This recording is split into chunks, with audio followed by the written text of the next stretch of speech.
Bienvenidos a nuestra inmersión de hoy. Eh, la historia que vamos a explorar es realmente inquietante. Una reunión de vecinos que termina en tragedia. Nos adentramos en un edificio antiguo, en un barrio complicado, donde las tensiones entre los residentes, bueno, burbujean bajo la superficie.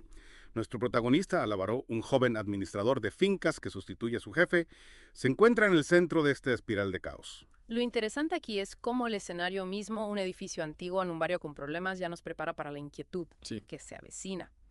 Es como si el edificio fuera un personaje más, ¿no? Un reflejo del malestar que impregna a sus habitantes. Totalmente. Y ese malestar se hace palpable desde el principio. Álvaro se dirige a la reunión con una sensación de desasosiego. La ubicación ha sido cambiada por seguridad y él se encuentra solo en la oficina. El edificio, 5 plantas con 2 pisos en cada una. Nos habla de una comunidad pequeña donde las relaciones pueden volverse asfixiantes. Además, hay indicios de problemas, cuotas impagadas, quejas de los residentes. Todo esto nos ayuda a visualizar la olla a presión que está a punto de estallar. Claro, es crucial fijarse en esos detalles, ¿no? En las grietas que ya existen en la comunidad. Las cuotas impagadas, por ejemplo, no son solo un problema económico, sino un síntoma de la falta de cohesión, de la desconfianza entre vecinos. Y las quejas, bueno, un indicador de la frustración acumulada, de la incapacidad para convivir en armonía. Exacto.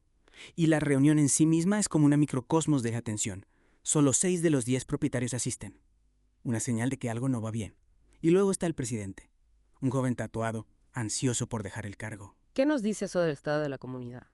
Es un reflejo de que nadie quiere asumir la responsabilidad en un ambiente tan tóxico. Esa descripción del presidente es reveladora. Un joven que ya está harto del cargo, ¿qué nos dice eso del ambiente de la comunidad? ¿Era él mismo víctima de las tensiones? ¿O quizás su falta de experiencia contribuyó a la escalada del conflicto? Es una figura que nos plantea muchas preguntas. Y su muerte al final de la historia añade otra capa de misterio. Sin duda. Y las cosas se intensifican rápidamente durante la reunión. Disputas por las cuotas impagadas, tensiones crecientes entre un residente cuyo coche fue dañado y el presunto culpable. Álvaro intenta restablecer el orden, pero es como intentar contener un incendio forestal. Ya. Se siente la frustración y la rabia contenidas, a punto de estallar en cualquier momento. Lo que me parece fascinante aquí es cómo las disputas aparentemente triviales pueden convertirse en catalizadores de violencia. Un coche dañado, una queja por ruidos, son problemas cotidianos que en un ambiente ya cargado de tensión pueden actuar como la chispa que enciende la pólvora. Y en esta historia esa chispa llega con la queja por ruidos. El residente acusado se muestra desafiante, alimentando la ira de los demás y de repente la situación se descontrola por completo. Aparecen cuchillos, la violencia se desata. Es un punto de no retorno donde las palabras ya no sirven y la furia toma el control. La descripción que Álvaro hace de ese momento es aterradora.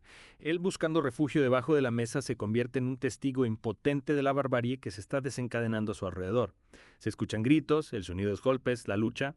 Es una imagen que nos hiela la sangre, que nos recuerda la fragilidad de la civilización y lo cerca que puede estar la violencia, incluso en un entorno aparentemente cotidiano. Es interesante cómo Álvaro, a pesar del terror que está experimentando, logra retener detalles específicos de la escena. La posición de los cuerpos, el tipo de armas que se utilizaron, incluso el olor a pólvora en el aire. Esos detalles tan vívidos nos hacen preguntarnos si realmente presenció esos hechos o si son producto de una mente traumatizada que intenta reconstruir lo sucedido. Y esa es la gran pregunta, ¿verdad?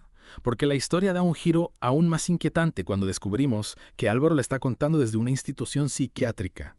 ¿Es su relato una descripción fidedigna de la realidad o es una versión distorsionada por el trauma? ¿Es él una víctima o un victimario? ¿Un testigo o el creador de esta tragedia? Esa ambigüedad es la que hace que esta historia sea tan perturbadora. Nos obliga a cuestionar la naturaleza misma de la realidad, la fiabilidad de la memoria y el impacto que un evento traumático puede tener en nuestra percepción del mundo. ¿Podemos confiar en el relato de alguien que ha sufrido un shock tan profundo? ¿O es posible que su mente haya llenado los vacíos con recuerdos inventados, con imágenes que lo atormentan incluso en su encierro? Es como si la línea entre la realidad y la ficción se viera difuminado por completo. Y esa incertidumbre nos deja con una sensación de desasosiego, de misterio sin resolver. Porque al final no sabemos qué sucedió realmente esa noche. No sabemos si Álvaro es un testigo fiable o si su relato es una construcción mental, un intento desesperado de dar sentido a lo incomprensible. Y esa falta de respuestas, esa necesidad de encontrar una explicación, es lo que nos mantiene enganchados a la historia. Nos invita a analizar las pistas, a buscar indicios que nos ayuden a comprender la verdad, aunque quizás esa verdad sea esquiva, inaccesible. Y es que en el fondo esta historia nos enfrenta a una realidad incómoda, que a veces la violencia puede surgir de forma inesperada, sin una causa aparente, dejándonos con más preguntas que respuestas. Es una historia que nos deja con una profunda sensación de inquietud, ¿no crees? Porque nos obliga a mirar a nuestro alrededor, a las comunidades en las que vivimos y preguntarnos, ¿podría suceder algo así en nuestro propio edificio? ¿Estamos realmente a salvo de la violencia o solo nos engañamos pensando que vivimos en un mundo ordenado y predecible? Esa es la verdadera lección que podemos extraer de este relato. Nos recuerda que la violencia no siempre tiene un rostro reconocible, que no se limita a ciertos lugares o tipos de personas. Puede surgir de forma inesperada, alimentada por tensiones ocultas, por frustraciones acumuladas, por la incapacidad de comunicarnos y resolver nuestros conflictos de manera pacífica. Es un recordatorio de que la línea que separa la civilización de la barbarie es más frágil de lo que pensamos, y que en determinadas circunstancias cualquiera de nosotros podría haberse arrastrado por la espiral de la violencia, convirtiéndose en víctima o en victimario. Lo que me parece crucial es que esta historia nos invita a la reflexión, a cuestionar nuestras propias reacciones ante el conflicto. ¿Cómo gestionamos la ira, la frustración, la sensación de injusticia? ¿Somos capaces de dialogar, de buscar soluciones pacíficas, o nos dejamos llevar por la impulsividad, por el deseo de venganza? Son preguntas incómodas pero necesarias.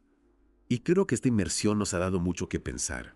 Nos ha mostrado que la realidad puede ser escurridiza, que la memoria es un terreno inestable y que la violencia puede acechar en los lugares más inesperados. Y nos ha recordado la importancia de la empatía, de la comprensión, porque solo intentando entender las motivaciones, las frustraciones, los miedos de los demás, podremos construir comunidades más seguras, más justas, donde la violencia no sea la única salida a nuestros conflictos. Pues sí, muchas gracias por acompañarnos en esta inmersión.